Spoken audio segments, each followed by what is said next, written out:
Hello guys, good evening.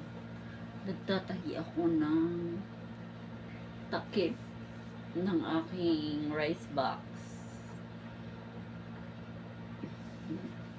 Ayaw kasing gumana ng makina ko. Kaya inaano ko na lang tahing kamay. Mas pulido pa. Mas maayos-ayos. O, ito i-vlog ko ngayon.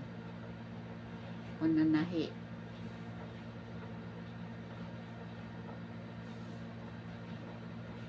Tahiin ko.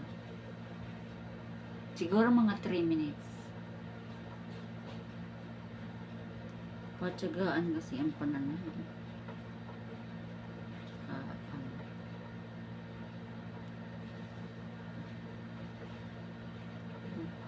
Kanina pinag-aaral ako kung paano ko gawin.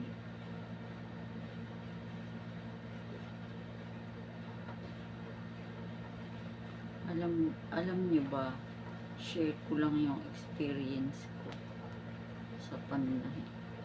Dati po nananahi ako nung high school siguro. Nananahi po ako. Tinutulungan ko manahi ang aking nanay. Ang tinatahi ko lang yung mga bulsa ng pating. Ganun lang. Tapos nung nasa Maynila kami, yung tita ko, magaling na mananahi yun. Nananahi siya ng mga gown, wedding gown, mga damit, uniform, yung sa mga pang majorette, nananahi siya. Mga bag. Tapos, sabi niya, mag-aral kang manahi. Kasi wala kang ginagawa, di nananahi. Sabi ko, sige. Ang ginamit ko pang makina ho noon ay yung dipadjak.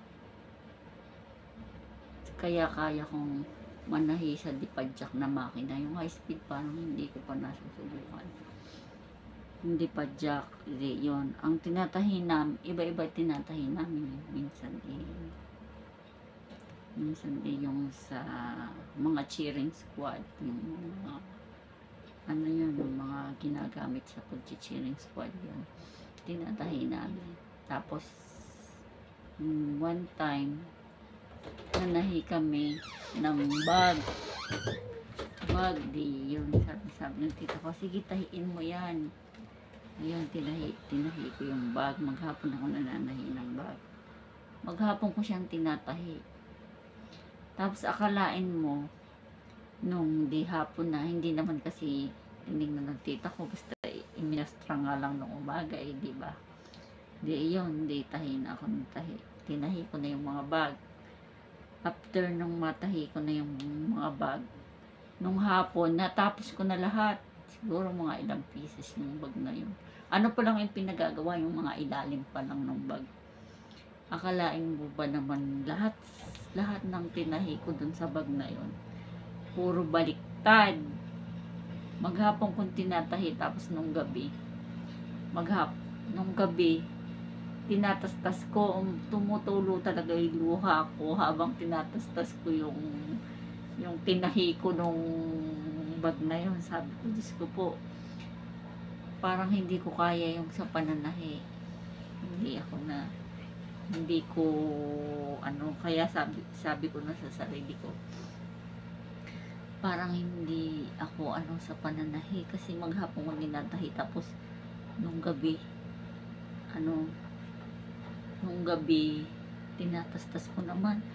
Asawa ko na nun si Manny, nakikita niya na umiiyak ako habang tinatastas ko yung tinatahi ko nun. Siguro parang naaawa pa nga siya nun, dahil ano ba kaya maghapon tinatahi, sa gabi tatastasin mo. Tapos yun, naiyak ko.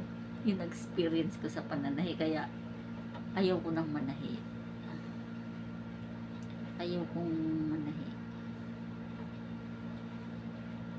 Kaya nung Nung mag-asawa na kami, ayaw na naman akong pagtrabahuhin. Kaya ayan, dito lang po ako sa bahay. Pero ngayon nag-o-online selling ako. Gold.